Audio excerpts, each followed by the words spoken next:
देखो past perfect tense, इसका मतलब होता है पूर्ण भूतकाल। पहचान होगी हिंदी वाक्यों के अंत में चुका था, चुकी थी, चुके थे तथा ए आ ई की ध्वनि आती है। इस टेंस की हेल्पिंग वर्ब होगी हैड प्लस वर्ब की थर्ड फॉर्म। इस टेंस के वाक्यों में दो कार्यों का होना पाया जाता है। इस टेंस के वाक्यों में दो कार्यों का होना पाया जाता है। एक के बाद दूसरा काम समाप्त हो जाता है। एक के बाद दूसरा कार्य जो है वो क्या हो जाता है, समाप्त। अब इसमें देखो भाई, इसमें मैं आपको सिद्ध वाक्य बता रहा हूं, है ना। और जितने भी बड़े एग्जाम होते हैं, है ना, उसमें इस टाइप का ऑब्जेक्टिव टाइप में भी प्रश्न लगभग पूछा जाता है।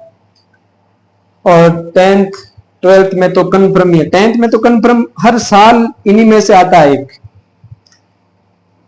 गाड़ी आने के बाद वह स्टेशन पहुंचा। गाड़ी आने के बाद वह स्टेशन पहुंचा। अब देखो वाक्य किस तरह का आएगा परीक्षा में। तो भाई मान लो अभी आप 10th का एग्जाम दे रहे हो, तो इस तरीके से तो आएगा नहीं।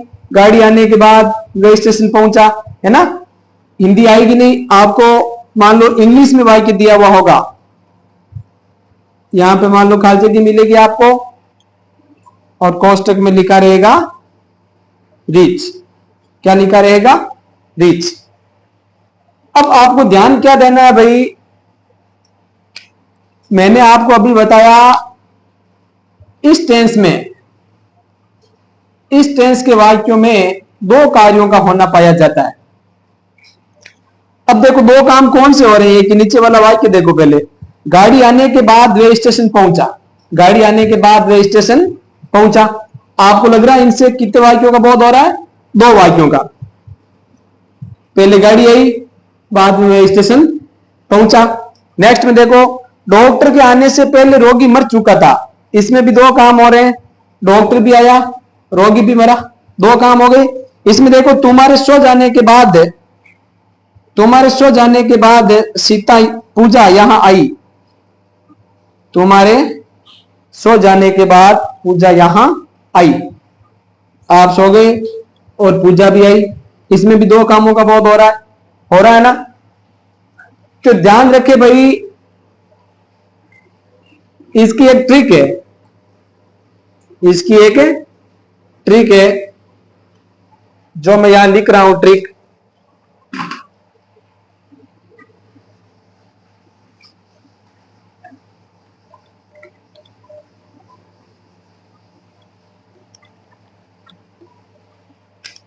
इस तरह की वाक्यों की एक ट्रिक है।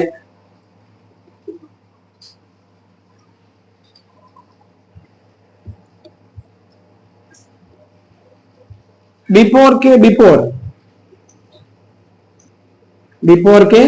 बिफोर हेड प्लस वर्ब की थर्ड फॉर्म का यूज करते हैं। बिफोर के बिफोर या इसकी हिंदी होती है पहले। क्या होती है, पहले। आप यूं बोल सकते हो, बिफोर के पहले हेड प्लस वर्ब की थर्ड फॉर्म का प्रयोग करते हैं। यूं बोलो तो भी सही है, बिफोर के बिफोर हेड प्लस वर्ब की थर्ड फॉर्म का प्रयोग करते हैं। आफ्टर बिफोर के बिफोर, आफ्टर के आफ्टर हेड प्लस वर्ब की थर्ड फॉर्म का प्रयोग करते हैं।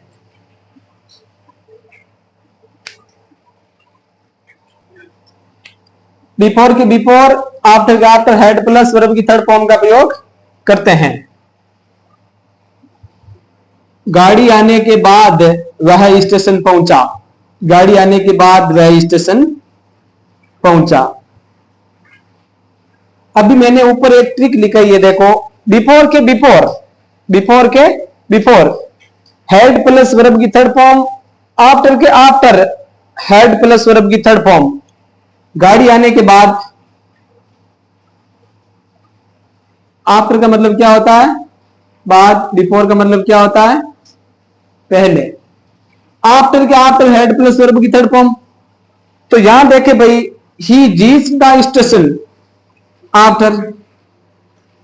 अब आफ्टर के बाद वाला जो सेंटेंस है उसमें आपको हेड प्लस वर्ब की थर्ड फॉर्म का यूज करना है। किसका यूज करना है, हेड प्लस वर्ब की थर्ड फॉर्म का। और आफ्टर के पहले जो बचता है उसमें आपको ओनली वर्ब की सेकंड फॉर्म का यूज करना है। क्या करना है? वर्ब की सेकंड फॉर्म का। नेक्स्ट देखो, डॉक्टर के आने से पहले रोगी मर चुका था, इसमें पहले शब्द दिया गया है और पहले में मैंने आपको लिखा बिफोर के बिफोर हेड प्लस वर्ब की थर्ड फॉर्म का यूज करते हैं। ये आफ्टर, आफ्टर के आफ्टर हेड प्लस वर्ब की थर्ड फॉर्म होगी, ये हेड, ये अराइव वर्ब की फर्स्ट फॉर्म है अराइव्ड, हेल्पिंग वर्ब के साथ आ गई तो ये यहां क्या हो गई? Third form. और ओनली अकेली आती किसी भी हेल्पिंग वर्ब के साथ, ये यदि अराइव्ड नहीं आती तो ये यहां हो जाती सेकंड फॉर्म, लेकिन यहां तो हेल्पिंग वर्ब है, हेल्पिंग वर्ब के साथ यदि कोई वर्ब सेकंड वर्ब आए तो वो थर्ड फॉर्म बन जाती है। डॉक्टर के आने से पहले रोगी मर चुका था, डॉक्टर के आने से पहले रोगी मर चुका था, बिफोर, ये पहले। अब देखो बिफोर के बिफोर आपको हेड प्लस वर्ब की थर्ड फॉर्म का मतलब बिफोर के पहले, the person head died, head died before the doctor came, the doctor केम। ध्यान रखे भाई, बिफोर के बिफोर हेड प्लस वर्ब की थर्ड फॉर्म, आफ्टर के आफ्टर हेड प्लस वर्ब की थर्ड फॉर्म। शेष जो वाक्य बचता है उसमें आपको केवल वर्ब की सेकंड फॉर्म का प्रयोग करना है। अब इसमें देखो, आफ्टर के आफ्टर तो आपने हेड प्लस वर्ब की थर्ड फॉर्म का यूज कर दिया, आफ्टर के पहले जो वाक्य है उसमें आपको केवल वर्ब की कौन सी फॉर्म का यूज करना है? सेकंड फॉर्म का। तुम्हारे सो जाने के बाद पूजा यहां आई, तुम्हारे सो जाने के बाद पूजा यहां आई, इसमें बाद शब्द दिया गया है। क्या शब्द दिया गया है? बाद। तो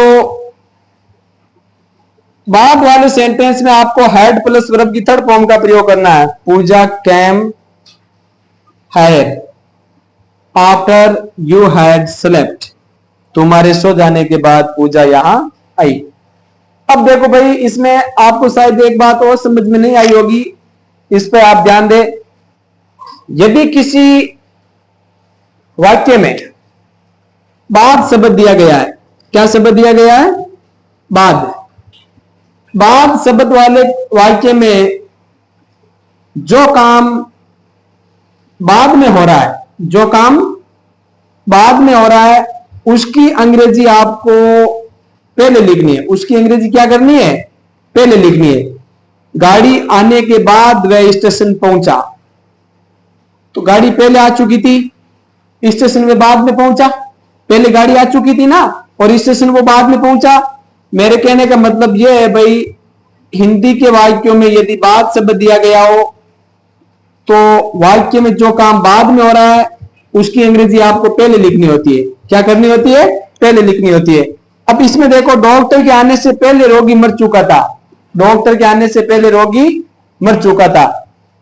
अब इसमें देखो, पहले जो काम हो रहा है, यदि वाक्य में पहले शब्द दिया गया हो तो जो काम पहले हो रहा है उसकी अंग्रेजी आपको पहले लिखनी होती है। डॉक्टर के आने से पहले रोगी मर चुका था, रोगी मर चुका था। तो बताओ, पहले डॉक्टर आयो रोगी मरियो?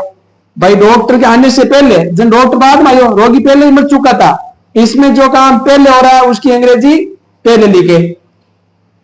अब उसमें पहले का काम कौन सा हो रहा है? रोगी मर चुका था, तो the patient had died before the doctor केम। अब इसमें देखो, तुम्हारे सो जाने के बाद पूजा यहां आई, तुम्हारे सो जाने के बाद पूजा यहां आई। बताओ बाद में कौन सा काम हो रहा है? तुम्हारे सो जाने के बाद पूजा यहां आई, पूजा यहां आई। पहले आप सो गए थे, ये बाद में आई थी, तो इनकी अंग्रेजी, इस सेंटेंस की अंग्रेजी आपको पहले लिखनी है। Pooja came here after you had slept, you had slept. तो बस आपको इस तरह के सेंटेंसेस में बस यही ध्यान रखना है भाई कि बिफोर के बिफोर और आफ्टर के आफ्टर हेड प्लस वर्ब की थर्ड फॉर्म का प्रयोग करते हैं। बिफोर के बिफोर, बिफोर के बिफोर तथा आफ्टर के आफ्टर हेड प्लस वर्ब की थर्ड फॉर्म का प्रयोग करते हैं। हेड प्लस वर्ब की थर्ड फॉर्म का प्रयोग करते हैं। नॉर्मली इस टेंस के वाक्यों में आपको बस दो ही चीजों का ध्यान रखना है। एक तो ये ट्रिक बिफोर की बिफोर, तथा आफ्टर के आफ्टर हेड प्लस वर्ब की थर्ड फॉर्म का यूज करते हैं। बाकी जो बचता है उसमें क्या करते हैं, वर्ब की सेकंड फॉर्म का यूज। जैसे अब आपको परीक्षा में देखो इस तरह से प्रश्न पूछ सकते हैं, यहां मान लो खालसे की दे दी और यहां आपको कोष्टक में रीच दे दिया। क्या दे दिया, रीच। तो अभी मैंने आपको बताया था कि आफ्टर के आफ्टर मतलब आफ्टर के आफ्टर हेड प्लस वर्ब की थर्ड फॉर्म का यूज करना है। बाकी जो बचता है सेंटेंस उसमें आपको केवल वर्ब की सेकंड फॉर्म का यूज करना है। तो यहां तो देखो आफ्टर के आफ्टर तो ये हेड आ गया और हेड के बाद वर्ब की थर्ड फॉर्म आ गई ना। अब बाकी जो भाग बचा मैंने उसमें आपको बताया वर्ब की सेकंड फॉर्म का यूज करना है। तो ये रीच वर्ब की फर्स्ट फॉर्म है, यहां पर आपको ओनली क्या यूज करना है, रीच्ड। अब इसमें देखो the patient had died before the daughter came. अब आपको मान लो यहां खालजे की दे दी जाए, क्या कर दी जाए, खालजे की दे दी और यहां दे दिया डाई। मैंने आपको बताया था कि बिफोर के बिफोर यानी कि बिफोर के पहले हेड प्लस वर्ब की थर्ड फॉर्म का यूज करते हैं। बाकी जो बचता है उसमें वर्ब की सेकंड फॉर्म का यूज करते हैं। तो देखो द पेशेंट खालजे डाई, द पेशेंट खालजे कोष्टक में die before the daughter came. Before के बाद ये वर्ब की सेकंड फॉर्म आई हुई है, बाद वाले भाई इस सेंटेंस में आई है ना वर्ब की सेकंड फॉर्म। तो एक साइड यदि वर्ब की सेकंड फॉर्म आ गई तो दूसरी तरफ हमेशा ध्यान रखें इस प्रकार के वाक्यों में हेड प्लस वर्ब की थर्ड फॉर्म आती है। तो had died, Puja came here after you had slept. अब आपको मान लो यहां खालजे की दे दी जाएगी, आफ्टर के आफ्टर हेड प्लस वर्ब की थर्ड फॉर्म आती है। तो ये आफ्टर का आफ्टर हेड प्लस वर्ब की थर्ड फॉर्म है, आपको यहां खालजे की दे रखी है ना, यहां दे दिया कम। आफ्टर का आफ्टर हेड प्लस वर्ब की थर्ड फॉर्म, बाकी वाले भाग में क्या आएगा, वर्ब की सेकंड फॉर्म। तो यहां लिखे कैम, क्या लिखे, कैम। बस यही ध्यान रखना है भाई, बिफोर की बिफोर तथा आफ्टर के आफ्टर हेड प्लस वर्ब की थर्ड फॉर्म का यूज करते हैं। और हिंदी वाक्यों में यदि बाद शब्द दिया गया हो तो जो काम बाद में हो रहा हो अंग्रेजी बनाते समय बाद वाले काम की अंग्रेजी पहले बनाए, और वाक्य में यदि पहले शब्द दिया गया है तो जो काम वाक्य में पहले हो रहा है उसकी अंग्रेजी पहले बनाए। बस आपको यही ध्यान देना है भाई इस टेंस में। और यह शायद आपको सबसे कठिन लगता होगा कि भाई ये टेंस मुझे बहुत हार्ड लग रहा है या फिर मैं इनको नहीं कर पाऊंगा। तो बस आप यही ध्यान रखें कि बिफोर की बिफोर तथा आफ्टर के आफ्टर हेड प्लस वर्ब की थर्ड फॉर्म का यूज करें। यदि इंग्लिश टू इंग्लिश बनाना है तो आपको बस कुछ करना ही नहीं है, बस एक इसी बात को याद रखना, ओनली बिफोर के बिफोर आफ्टर का आफ्टर हेड प्लस वर्ब की थर्ड फॉर्म। और हिंदी में मान लो वाक्य आपको दे दिया और आपको इंग्लिश बनानी है, तो गाड़ी आने के बाद वह स्टेशन पहुंचा, आपको ध्यान रखना है कि पहले अंग्रेजी किस वाक्य की लिखे। तो यदि बाद में शब्द दिया गया है तो बाद में जो काम हो रहा है उसकी अंग्रेजी पहले लिखे, और पहले यदि शब्द दिया हुआ है तो जो काम पहले हो रहा है उसकी अंग्रेजी पहले लिखे।